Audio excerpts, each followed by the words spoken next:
Morning everybody and welcome to another episode of the TVG Breakfast Show.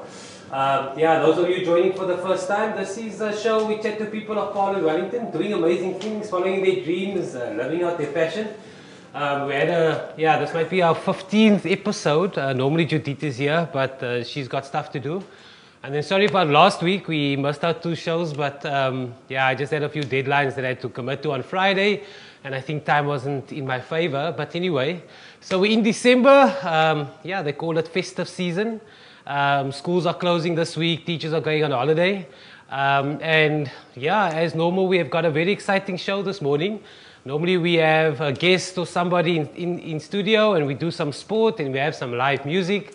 But today we've got 2 guests that are going to speak a bit about their journey, and then we're going to do some sport with Dean. But firstly, thanks to all the teachers again. It was a difficult year this year. I don't think they get thanked enough, so they did an amazing job this year. And then also all our nurses and doctors and all the people in the emergency services.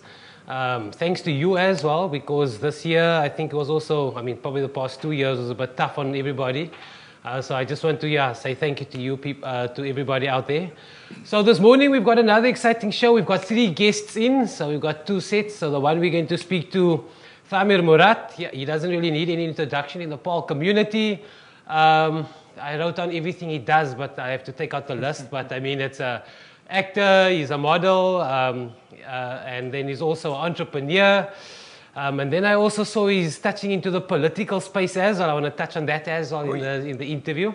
And then we're going to speak to Anele Gekiwe, also fascinating guy, producer, director. He's also busy with a movie currently. We're going to chat a bit about the movie. And then Thamir, we're going to chat to Thamir about the movies he's busy with.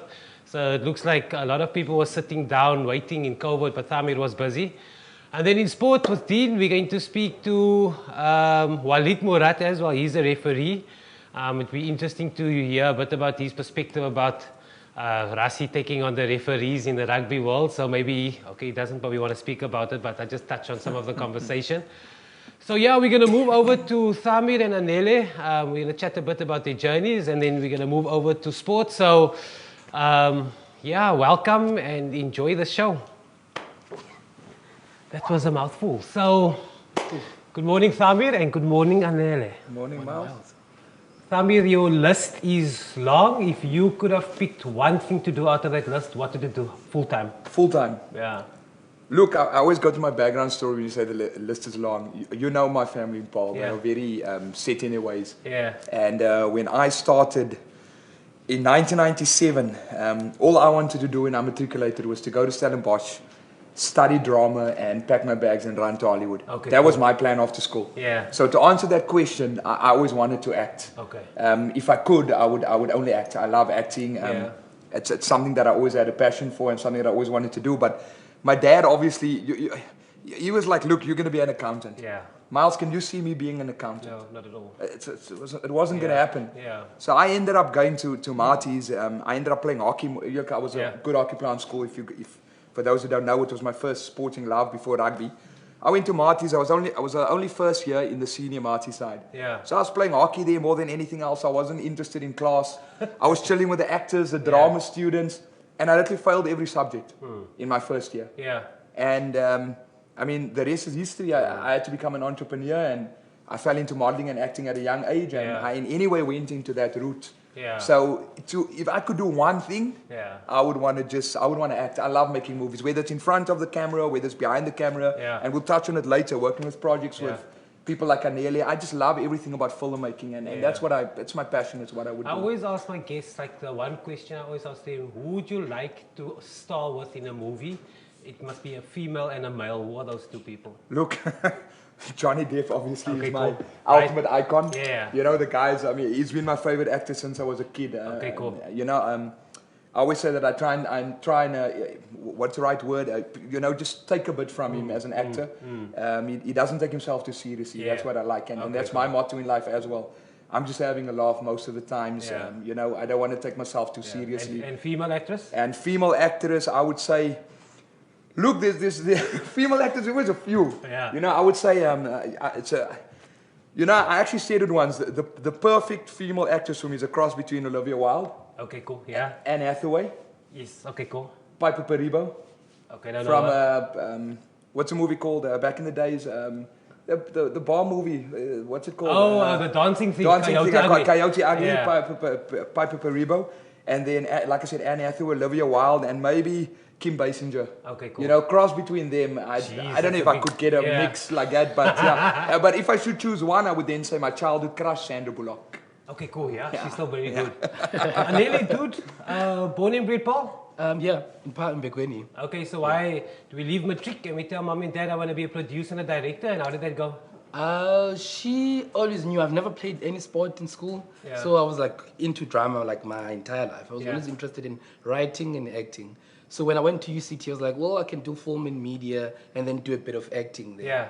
But then things kind of like changed. I was like, nah, it's not exactly what I wanted. The first time I was on set, I was like, this is not what I envisioned, what I had in mind. Yeah. Because I think now I'm more comfortable writing in my own space. Yeah. And then when in terms of filmmaking now, I feel like I'm doing a lot of things. Yeah. But the space that I'm more comfortable in is writing and seeing actors engaging with the stuff that I wrote. Yeah. Even when I was watching this, there's a scene with Thami and Anile Matoti.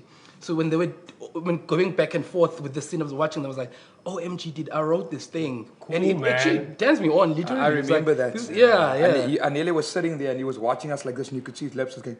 Wow. And afterwards, like, wow. Yeah. You know, he was like seeing his words Yeah. come to life. Come to life, yeah. Yeah. It's amazing. Okay, so you're busy with a new film with Samir. Tell us about the film. Life is Happening. or- Life Happened. The film is called Life Happened. Okay. And I know a lot of people get confused when they see a book. It's Yeah. like, what? Because I can't. I was confused last night when I was doing some research. So explain to me. The book is part of this story, but the film is not based on this story. All right, cool. So it's actually about, I won't say much because Yeah. the film is not out yet. It's 100%. been edited, obviously. The film is about this guy who is dying. So I don't want to give much. yeah. So he's Okay, don't. he's got a terminal illness, and Okay. then now when I was writing, it was like the film. Now I'm giving away so much. The film's got a lot of flashbacks. Yeah. Because while I was Don't give writing away it, too much. so Difficult. so, Okay, 'cause- don't- no, don't- I'll give you a bit. Because when I was chilling, I was like, Anele, if you would die today, where would your Alright, mind that's be? where the inspiration came for the movie. I would go back. Alright. I'll go back to my past, and then I'll also visit my future, the person I was meant to be. So Yeah. the guy is stuck there. He Okay. can't really handle the present. Okay. Because he's I dying. play psychologist. Yeah. Where this guy obviously he comes to me. Yeah. All Just- right. yeah. So I play psychologist in the movie, and when Anele contacted me, I actually thought it was for the cancer patient. Yeah. And then, but that role went to Anele Madoti, who is a more experienced actor. Okay, Because cool. it's a very in-depth. Yeah. I mean, look, the guy's terminally ill and is dying of cancer. Yeah. Yeah. So I was too happy to play the psychologist, Yeah. you know, to suit up and do Yeah. the whole, Yeah. you know, it suited me more. But look, it's going to be an awesome Yeah. movie. And this guy, I mean, he didn't give too much on his background, but he actually he had it easier than me. He went to go study film, Yeah. and he Yeah. didn't have any, you know, Yeah. his parents actually said, go and do your passion. Yeah. And look, this guy's doing amazing work, Miles. Yeah. Seriously, I So- can't wait for them to see So the yeah, movie. so when does it come out? How does it work? I mean, are you still in editing? We have a deadline. So Okay. once it's out, I think we'll have like a few people to just come Yeah. and watch it You before. have a timeline date next year, this year? I think 18th this year. Wow, okay, December. around the corner. Yeah. So we Nice. want the editing to be like completely Okay. done by then. And where do you see it on Showmax? How do you how would you be able to see it? Well, there's so many possibilities. Nice. Yeah, there's so Cool. many possibilities. Because when I wrote it, it was a short film. Yeah. So the more I explore the story and close to Yeah. shooting, it was like I can write certain scenes. And now when we were shooting it, and now we're editing, it's like I think we're sitting with the feature. Yeah, awesome, man. We're sitting with the feature. So Okay, with the cool. feature, there's so many possibilities. Might go to cinemas. Who Cool, knows? man. Yeah. Samir, so we've got Noordsak, we've got number plate. I mean, a lot of people were sitting down in lockdown. Looks like you refused to sit down. And by the way, I saw you traveling the whole of COVID. You have a private jet that you under the radar. You might have COVID. I don't Yeah, know, I mean, No, I actually did a test 2 days ago, Yeah. and I'm negative, so Yeah. don't worry No, about but that. I mean, over the lockdown, I thought I see you. Yeah, were like look, all Miles, over. you know, I've got this saying that if things go against me, you know, if you're gonna try and just put me down or Yeah. keep me in a spot, Yeah. my whole personality is just to go against it. It's just how I am. And when COVID came, You know, you touched on it earlier. You said that I'm doing a whole lot of things. 3 months before COVID, I was doing, you know, thank God I was doing exceptionally well. And obviously when Cyril Ramaphosa said, you know, you need to close. That 3 months, I had to pay salaries. I had a whole lot of stuff. We all went through it. And I had to close. You know, it is what it is. And I think that made me explore, you know, I was bored. So I started exploring my acting again. Because now Thamir, the businessman, was sort of crushed. Said, look, your businesses are closed, what now? And it sort of forced me to get back into my passion and into acting. So with Noordzaak, you know, I own the 1 Minute Film Festival. Yeah. And Willem Simon. Yeah. Willem won for the best action movie at my film festival in Bulgaria. And he pitched me and he said, look, I've got the script for a lockdown movie about this guy who he's in the entertainment industry. He loses his job. He goes through depression. He goes, you know, his wife ends up being the breadwinner. And, you know, it's just his journey during lockdown from where he goes from being this lively guy, which a lot of us experienced during the lockdown. And obviously, I came to Willem and I said, look, I'm too happy to audition. Obviously, I went there looking still fresh. It was the beginning of lockdown. And then Willem said, look, he said, look, he doesn't know if I'll be able to pull it off because I'm a bit too much of a pretty boy. That was his words. All right. And I told him, give me 2 weeks, I'll come back to you. And in that 2 weeks, Miles, I grew my beard all messed up. I didn't sleep. I came on set to meet him on a gown, and he just looked at me, and his words were like, goeiemoer. You know, he was like, I found him. And then Willem had a brilliant idea. He said, look, let's film this movie backwards. Because you already look suicidal. You know what I mean? Okay. I was already in that zone. So we ended up shooting that movie from back to front as I become more fresher. So on set, it was like you're shaving a bit, and then you're becoming, you know, because look, it takes a dark, you have to be very dark to get to that part. No, 100%. And to get to that system, I came on set, I was about to break down. I forced myself to not sleep for 3 days. I took every bad experience that happened during COVID, and I sort of filtered into my mind, and I just got there like this, dead. And Willem said, we're filming tomorrow with you in the States. And you know, Nadia Haps played from Paul. Also from Paul, played the female lead. And you know, I think we had it was a good movie. A lot of people who saw it actually said that look, it was a bit too deep for them in lockdown, because everybody was going through that, and it was not, I don't want to do a spoiler alert, but you know, it's a movie about suicide and depression. So it was sort of, it's a depressing movie, you know, it's not one of these feel-good stories of something good that's happening during lockdown. It's a depressive story, but it's real. It's what people are going through at the moment. And then with Number Plates, look, I was actually just in Josie, and then Rise Films, who also people who won. It's always, you know, people who win at my film festivals, they contact me and they go. Cool. And they had the story about, it was actually real, that happened with the German, well, I think it was an Austrian tourist that landed in Cape Town, in Johannesburg. And the Uber picked them up, and then there was a syndicate or Bolt or something. Oh, yes, I remember. It was on the news. Yeah, I remember that. So they had this whole... kidnapping thing. Yes, like a kidnapping. Then they had this whole story about this German tourist that's going to land, and she takes a wrong Uber, and like a bit of an action movie. And so they contacted me and said, look, we have a bit of a fight role for you, which I enjoy, you know. Your rugby days. I know, I like the fight scenes. So we finished that movie, and it's playing it on Rijtvak TV next week. So Rijtvak TV is an South African online film platform, and it's actually being screened the next week. So that was quite fun. Also, I got to play it with Nadia, my girlfriend from Germany. So when they were casting for the role, I looked at this role and I said, look, you know, my girlfriend's German, and why not use her for the role? And then she auditioned. I actually want to tell you a funny story. She's going to hate me for saying this. So when I called her, because she's a TV presenter and a model, and you know, she does a lot of TV work in Germany, so it ties in, but she's never really acted. It's always TV presenting. That's what she does. But you know, it's sort of, I'm like, Nadia, can you act? To be kidnapped and whatever. And she's like, yeah, you know, she can do this. And I send the tape and whatever. So as we get to set, her day. So I'm like, okay, let's just rehearse your scene of being kidnapped. And she literally goes, I said, if you get kidnapped, what are you going to do? And she goes, ah! And I'm like, I look at her, I'm like, no. Are you serious? Can you act? You're going to be kidnapped. What are you going to do? She goes, ah! But obviously to take the press out of me. And I was really thinking, oh my word, I recommended this woman, the whole set, can she act? And then, you know, she pulled it off really well. And it was fun working with her on this movie as well. No, I saw it's also releasing, but I wanted to touch on, so not November, October was Mental Health Awareness Month. We had this whole Yes. thing. So I just want to touch on both of you because you're in a space where you do everything yourself and you're in a world where just like no one's paying your salary. Yeah. Anele, so what do you do on your dark days? So of course, like a producer, director, you're doing your own thing. What do you do on your dark days? I mean, how do you get lifted up again? All right. All right, cool. That's how I got to write the film. So then I was working like permanently. Yeah. So when things kind of like changed because of COVID, you have to work from home. I was Yeah. like, maybe it's time I go back to what Yeah. I love, invest in my time Yeah. in films. And then I write. Most of the time I do write. I Okay, listen to cool. music to kind of like lift my spirit up. Thamir, you? I mean, you also You said it yeah. earlier, I run around the world. Yeah. Okay, cool. Is that No, yours? look, look.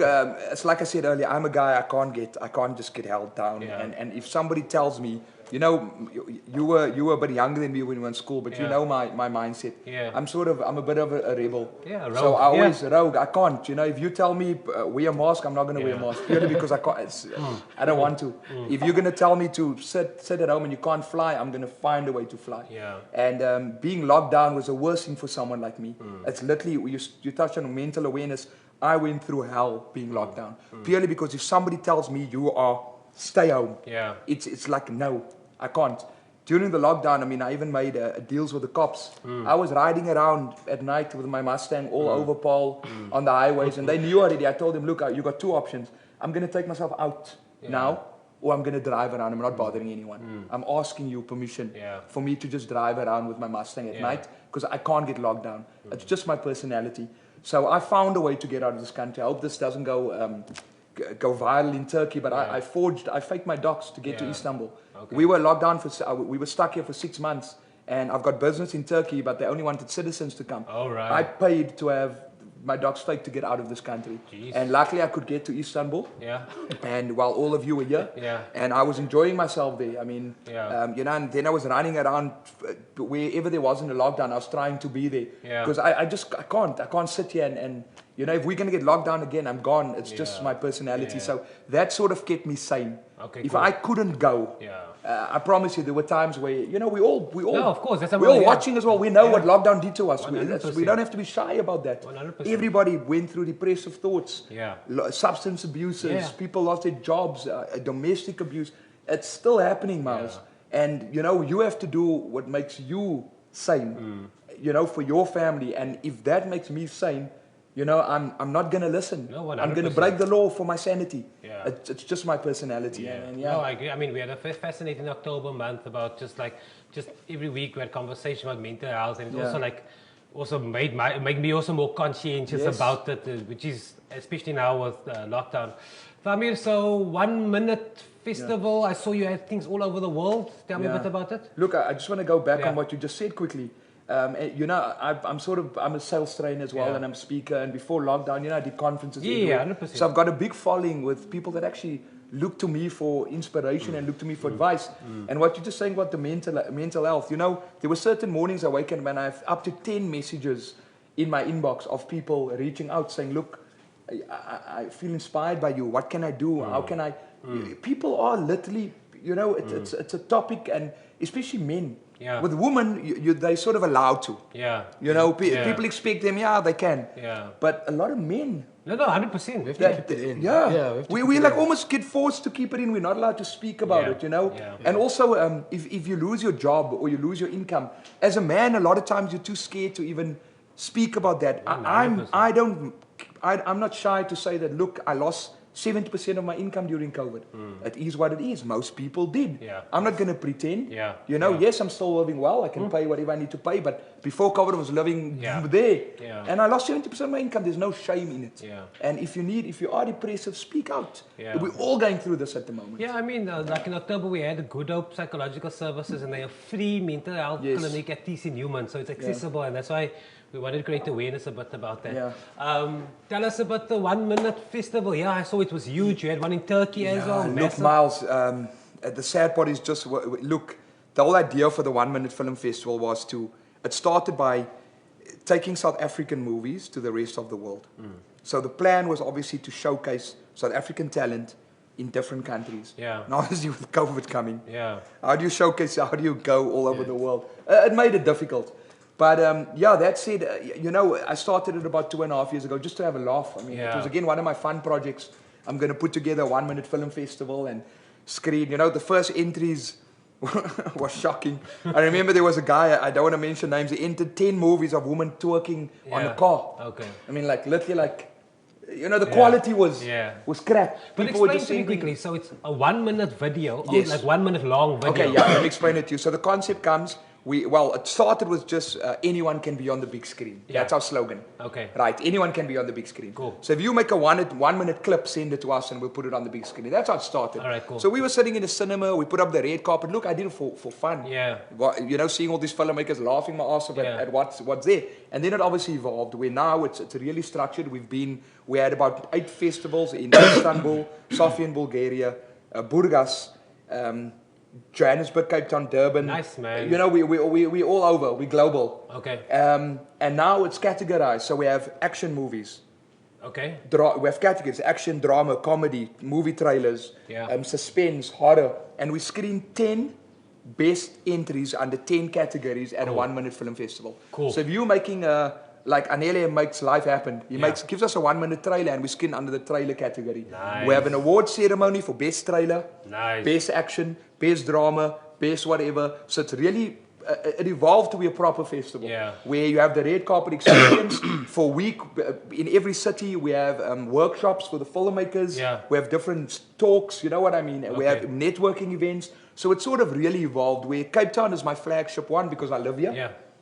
In Cape Town we sell out a couple of cinemas whenever we do No, but you live in Paul. When's Paul's getting one? Look, that's actually what I wanted to speak to you about. I want to bring it home with the Cape Town. In January, I'm going to do a Cape Town Film Festival again, and I think Paul can fall under the Cape Town Film Festival in the same week. 100%. So we're thinking of doing something with Minimax. Do it. You know, in that week that we're doing the film festival. And you know, a lot of people always ask me, but what do you get out of it as a filmmaker? Yeah. If you enter, Willem, I always use him as an example. Your network grows. Willem was sitting in a garage making a movie, an action movie. Literally, it was filmed in his garage. Yeah. That guy now made a series, Razor's Edge, which I also act in. That's almost done now, 12 episode series, Razor's Edge. He's busy shooting my rugby documentary about my family in our blood. Yeah. He made the movie Noordzaak. Yeah. He's a filmmaker to now. Jeez, amazing. From sitting in his garage, So winning an award. it creates opportunity. Networking opportunity, and if you can't see that, that's a platform. The 1 minute film festival should be a platform for aspiring filmmakers. Yeah. Because look, Miles, I get entries from Hollywood and I get entries from Mbekweni. Yeah. Anele from Mbekweni might be up against a top director in Hollywood, but he wins that guy. Yeah. Anyone can make a 1 minute movie. 100%. And But the to make a phone, feature, yeah. it's long. So if you have an idea, you can edit that 1 minute movie and you can be up Good against. idea. I get entries from all over the world. Yeah. I mean, at every festival, we screen 50 South African movies and 50 global movies Yeah. from all over the world. Yeah. You're up against, do you know what I mean? Yeah. And my judges are always people of note in the industry. Cool. So it's top producers, directors, top actors. They see you. Yeah. I mean, at my last festival that I did in Cape Town during lockdown, you know, we tried to work. I had Richard Asmay, who's VP of Paramount Pictures in the UK, as my head judge. Jeez. I mean, that guy's like, you know, so I had Kasia Walecznika, if I'm pronouncing it right. Yeah. She made movies with Dolph Lundgren and, I Fascinating. mean, she's literally the ladies Hollywood. I saw on a Instagram later she was hanging around with, I think it was Epstein, the producer. These people are connected. Yeah. So, you know, we have top judges and we try and get these people in. You know, if Really cool. if I can get someone, you know, out of the entries, especially from South Africa, move forward, then that's, you know, my why is there for the film 100%. festival. Anele, tell me, so the movie, you said it probably in December it's going to come out. Yeah. What's your next 6 months in your life? So, of course, you're going to probably not have a break over December. I won't, yeah. And so, promoting this next movie 6 months, hard. what's the big Next dreams? 6 months will be like pushing this film. All right, cool. Yeah. Big dreams? Big dreams. I think I've just started in terms of films. Nice, man. So when we were shooting this film, I was like, I'm already thinking about the next project. I'm like, okay, this is how we're gonna improve. Because on set, 90% of the people were there were like, the crew and the cast are from here in Mbekweni. Wow, nice, So man. the film is edited that right for me here. was Yeah. when I got to see it, it's like everybody loves you. We don't even know that there's so many, Yeah, there's much so many talent. filmmakers, Yeah. But I mean, that's what I'm saying. The 1 Minute Festival should be in Paul because, like you're saying, Yeah, there's it so would much. be, would be nice, There yeah. would be many entrants from here. Okay, so 6 months. Okay, what other plans are in place? I planned at least every year to shoot at least 2 films every Okay. year. Yeah. All right, cool. So next year I'm gonna have like 2 big projects as well. Okay, cool. Yeah, yeah. All right. So I mean, next Miles, 6 this guy, he's talented. No, I've been watching. I mean, I've been. No, actually- serious. What, is your brother also an actor or actress or something? Or your actor or producer? Brother, no. Oh, okay. I was doing- No, maybe somebody that looks like me. Who knows? Yeah. No, so what's your plans for the next 6 months? And Look, future? with COVID, we can't really plan. Yeah. And that's one thing that I got to learn is that I'm running at it week to week at the moment, Miles. Seriously. Just waiting for It's- Cyril to talk and then. You don't know. You don't know. You can't plan. I reopened my call center now for the first time during lockdown 3 weeks ago, with the Yeah. hope that I employed a few people again in the Paul area, with the hope that we can move forward. I have no idea. We're just trying to do what we can do. But from a film side, with Anele, I wanna try and look. I came on board. Yes, I'm acting in the movie, but I'm coming on board also to promote the movie because I'm in it. Yeah. So we want to try and get it onto cinema and get a release date soon. Okay. And then from there we just want to promote this movie because it's an exceptional story and it touches home as well. No, My 100%. dad is as cancer at the Yeah. moment, and when Anele pitched me for this role, it sort of hit home, because my dad's going through this and I'm going through that at the moment, Yeah. which the main character's going through. It's personal to my life, so. It was a good story to make, and I haven't seen the end result. I've seen a couple of clips. I'm still excited to see to see the story, but we just want to promote it and get it as much exposure man. as possible. And it's not really about dying, because at first I thought it was about dying. about living. Yeah. This guy who's dying as well. And then I've been seeing actors being interviewed, doing the behind the scenes, and every time they talk about the film, I've been nodding, like, oh, MG, that's Yeah, it. yeah. Because one of the actors said, the film is actually about time. I was like, for real, that's the reason I wrote Yeah. it as Yeah, well. I it's was like, about time, I know you this age, imagine you would die today. Yeah. And then that will be it. I'm like, what would be the meaning of life? Yeah. And I Yeah. think even if you living, you also question your life. Like, what am I doing with my time as well? Yeah. I think the film is about that. about Yes, I time. mean, I always ask the guests for the last question is because we've been in a very difficult space over the past 18 months. What is the best decision you've made in the past 18 months? 18 months to make this film Cool. is to take the money that I have, little bit that I have, and invest it back to myself. Nice. Yeah. Okay, so investing in yourself is a good decision. It's a to good make. decision I've ever made. And I've been thinking, why didn't I do this before COVID? Why didn't I do this before COVID? Yeah. Nice. But it's nice because now COVID forced people to do Forced things. me, Yeah. forced, yeah. And you, best decision you made in the past 18 months? Yeah, Miles. Except for Easy, forging even one. documents.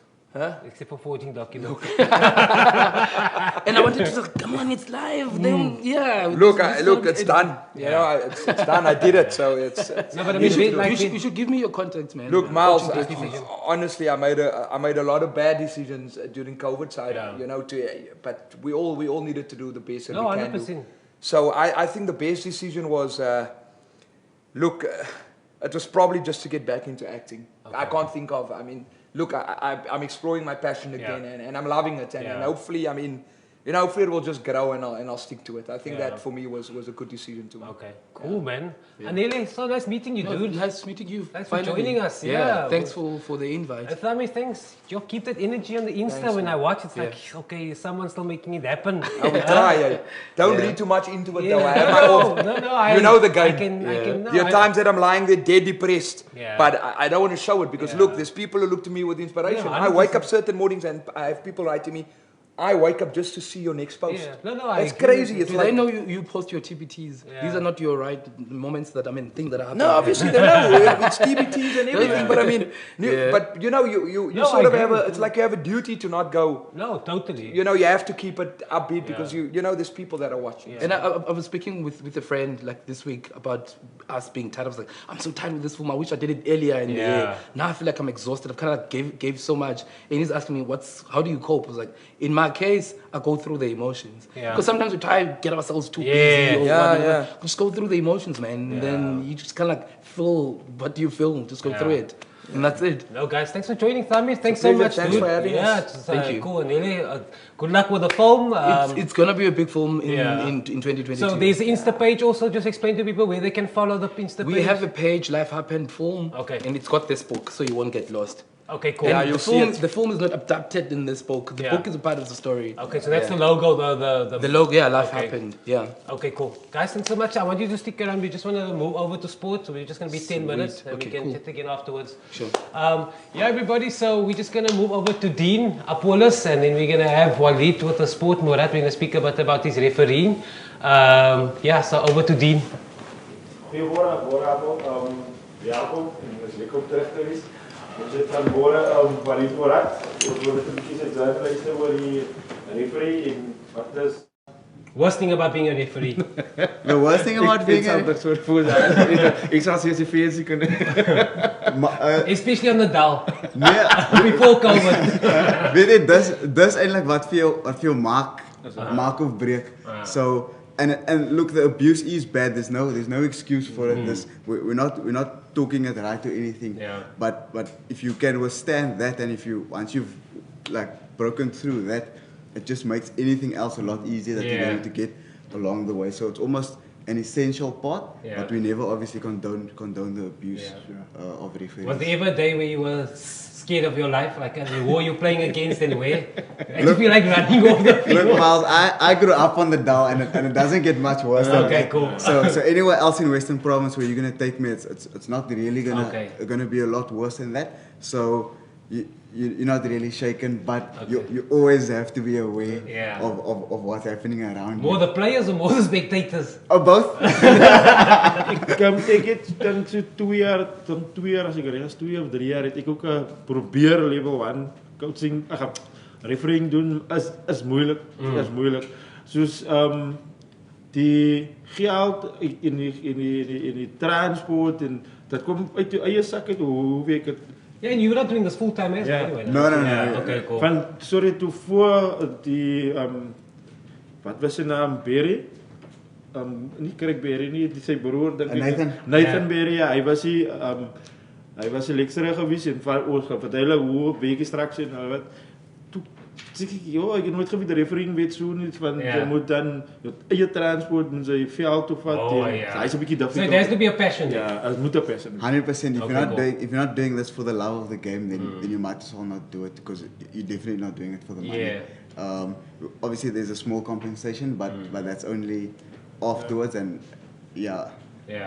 So okay, let's talk about. This year was big topic about refereeing in the world and how they make a massive impact on games. We saw like world number 1s and 2s losing by 3 points with a penalty in the last minute. Lions, they say, what's the refereeing state now for you as a ref now? You of course also have to adapt to what they're speaking about outside. The new rules. Yeah, look, obviously with certain events happening, the referee world was shook by what's happened. But I think for me at the moment, it's just we've had a lot of time off during 2021. Okay. Very little rugby. So for me now, it's just hoping that we can have rugby in the next year and being prepared when it happens. So in the off season now, training and getting physically and mentally as prepared as I can be for when we do have rugby next year, and then once it happens, then it's all guns blazing. We're just going straight. Yeah, but like refereeing, like do you actually take time out to go study the laws, like, or do you just watch? How do you prepare? Yes, absolutely. Okay. Look, aan die begin van elke jaar, then we get tested. Is it? Wow. Okay. Fitness as well. Fitness test and law exams at the beginning. That is so cool. At the beginning of every year, cool. and they obviously take that into consideration for promotion, relegation. We have our own divisions in referee. So it's like examens skryf. Yeah. This examens krijg Miles. Okay, nice. So you got to prepare for that. But obviously during the season as well, things happen, rules changes. Yeah. And so you got to stay sharp and game by game you make mistakes.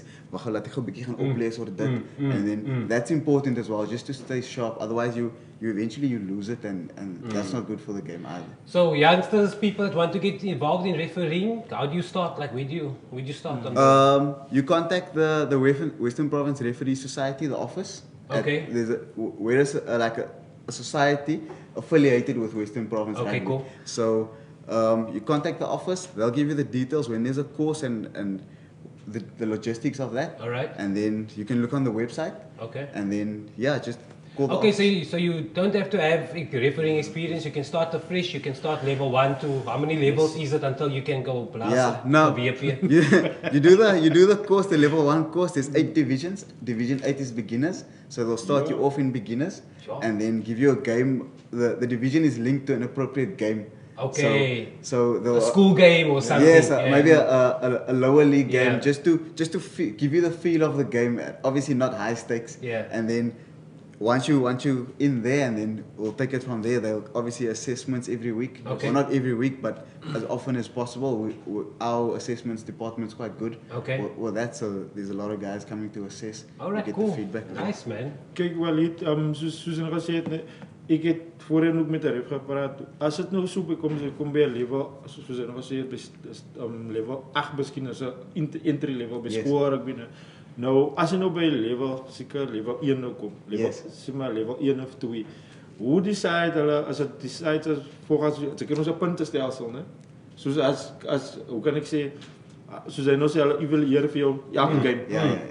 Word hy op 'n puntestelsel gemerk of hoe weet ek om te sê kyk die maar hy het nou al die reëls reggeblaas of hy was nou so streng op die veld. Hoe stel hy kan jy nie sê hoe doen hulle hy puntestelsel om te sê en hoe kan hulle sê wie stel of jy sê kyk Walid blaas vir ons nou soms so game. Hoe depend kan jy nie vir ons sê hoe depend hulle wie gaan watter game blaas maar. Ja, kyk hulle watch mens nou al heel season en daar's obviously 'n kriteria waar volgens hulle werk. So op die assessment sheet is daar goedjies wat die facets of the game that they assess you on. So ja, so scrums, lineouts, mauls, al die goedjies hoe jy gedoen en dan 'n overall rating. Maar dit vat ook 'n special oog vir die ouens, die assessors. Jy moet 'n heel wat experience het om iemand anders te kan review. Veral Division 1, 2 ouens moet jy daarom weet. Van op die daals destyds jy weet mos dan nou al vir alle first team game moet dan mos nou both sides moet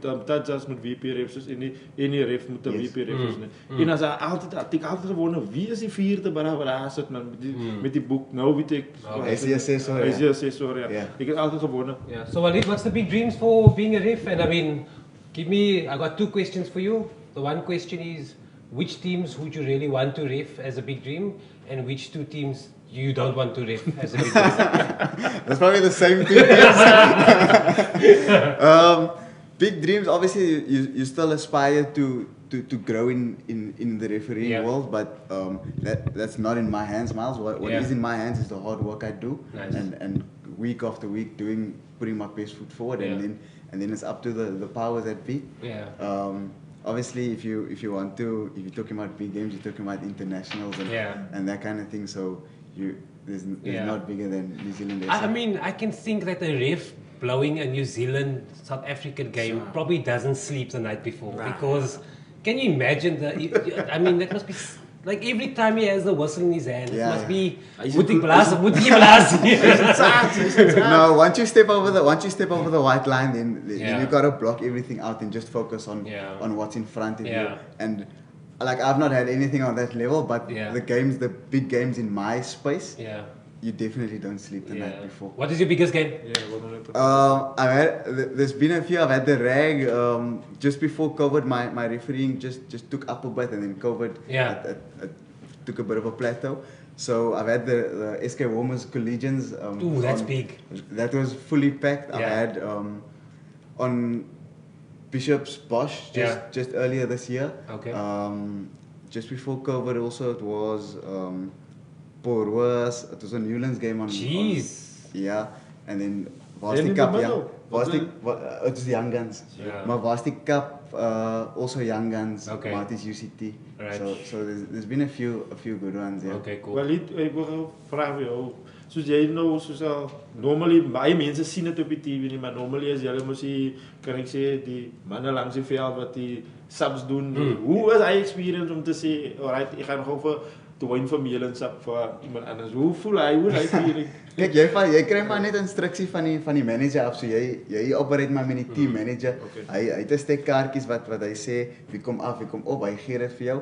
Jy gee daai kommunikasie oor aan die tafel en die TV oudjies dan sien die mense mos nou onder op die screen Ja, kom. soos net van bordjies op tel. Nee, glad nie. En dan moet jy obviously nou kyk vir wanneer dit veilig is vir die speler. Die referee communicate met jou wanneer dit veilig is. Die spel moet stop en vir die spelers om op te gaan en af te kom. Okay, so what's your stats? How many red cards have you given and how many yellow cards have you given? No, I'm sure you've never given a red on the dial yet because you are still here. There's been a fair few months, but because I'm a very chilled personality guy, Yeah. so you try to manage it rather. You manage it and sometimes over-manage it, and where you should have maybe given the yellow or the red. Yeah. So very chilled. That try more often than not try not to give it. Yeah. was daar so voorval wat hy 'n geel kaart het uitgehaal het en die speler vry afgegaan het en daar was 'n Gelukkig nie, maar ek het al hy reg game collisions klub was hy omtrent 7-8 kaarte geweest. Jeez. Dit was rof, ja. Dina's in die sport, what's yes, happening? was dit net as jy baie sport Yeah, soos of course as net die under 17 under 16 wat nou in PE in Durban is. Oh, the ball and cricket. Yes, Yeah, yes. I saw that, pretty cool. Die under 17 het al games gewen. Okay. Hulle het in Durban gespeel. Hulle het gewen. Hulle eerste game en dan is die under 16 het ook al 'n game 4 gewen. En dan is dit as net hy cricket wat alles en dan is dit vanaand se sokker baie van die games van Engeland is postponed as gevolg van COVID. Yeah, guys, and I mean, Paul Wellington netball players. Geez, I mean, if you just look at what happened over the past year with the netball, it's just uptick. But I mean, there's so much people in Paul and Wellington doing amazing. Bianca De Beer did well. Mandy, Cape Islands. Yeah, Mandy Hermanos also did well.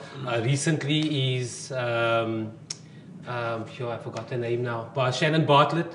She's also been included in the senior team and also played for Cape Winelands and they won the tournament. We have coaches also, Annelie Lucas, and there was a referee also from Huguenot High School also that was a umpire. So I think netball here in Paul Wellington is being lifted. But yeah, so I mean, there isn't no sport. Not a lot of things happening. Little a sport, maar dat wordt aan elkaar postponed. Yeah, and everybody's just waiting for Cyril to speak to see what's happening in the future. So, Wally, thanks so much, dude, for joining us. Thanks for having me, guys. Yeah. Hij was een sukkel om te krijgen. Yeah, no, he's a busy man. Hij doet een 9 to 5 job. Yeah. And I just want to say again, thank you to Thami, thank you to Andele as well. It was really cool chatting to them. We're going to see you guys on Friday again. I know it's public holiday on Thursday, so I don't know, maybe we must have it on Thursday so we can have a band here and make some noise. Klopt, sir. Yeah, Dina, thanks so much. And then anything from Densha, side? Question for the ref. Is there too much rules at the moment in the game? Yes. It's from Keegan Carter Ashley. I think it's all about how you. There's a lot of room for interpretation, and it's how you manage it. So you almost choose which rules you apply to certain situations, and yeah, you don't necessarily have to kill the game with a law book. You manage it and you interpret it the way you see fit to the situation. Yeah. Rather what's in front of you, not the law book. Sorry, hy wat kyk nou sê, ek dink mense wat rugby speel het in die 90s en soos die groterige mense wat nou hulle sê rugby begin nou soos 'n sister sport raak, want jy kan iemand te hard tackle en dan sit 'n geel kaart. En dan dink die reëls gaan nog meer en meer verander. Jy kan nie iemand meer obvious nou boek aan die skouers laat en dan sit 'n geel kaart. So Ja, reëls gaan nog baie verander. Daar's baie safety aspekte ook. Yes. Dis hoekom hulle obviously baie van die reëls inbring om player safety. Well, it is the last question. So when you get your schedule for a Saturday morning, what team on there don't you want to see for your name to be next to it? I'm talking about Boland here and Paul. Out of the 13 teams, what when you say, yeah, why me? As makkelijk violence is dit. No, Miles, I'll go to any field. Okay, I'll ask you offline. Any other questions, Deja? So is that doing this? How does the ref or you mentally prepare for a game? Look, It depends what team it is. Yeah, it obviously depends what team it is, but But I've got a coach that I work very closely with in season. So the chairman of the society, Mr. Joey Claster Salmons, he's done a lot of work with me, getting me mentally right. Nice. For games and that kind of thing. But I think it's more doing your homework and being confident in yourself, knowing that when you go out there on a Saturday, that you've got your ducks in a row and you're confident that you'll do the game justice. Just a quick question also. So in cricket you have VAR, you can change umpires' rules. In rugby, if you blow, you can't change the rule. Like, how's that for you? Well, obviously on the professional, I've got the TMO. Yeah. So that they can obviously refer, and there's obviously constant communication through the communication. No, but I mean when you on the dial. Oh nah, then it's all the call's yours, and these are the call's yours. But you've got your ARs as well. So if anything afterwards, foul play, or you need to change the decision, or the ball's gone out and you've given the try maybe. The AR can flag it, or if you've got comms, they can communicate it through the radios and then do what you have to do. Okay, cool. Earpieces. Dude, thanks so much for taking up time. Thanks, guys. It's been a struggle to get here. Dean and I have been in communication. Yeah, but now you have to go back to work now. Yeah. So I thought you're going to be here with your outsurance refereeing kit here, but no. Anyway, again, thanks to Thambi, thanks to Anelia, thanks Dinsha, thanks Dean. See you guys hopefully in the week sometime if everything runs smoothly. Goodbye.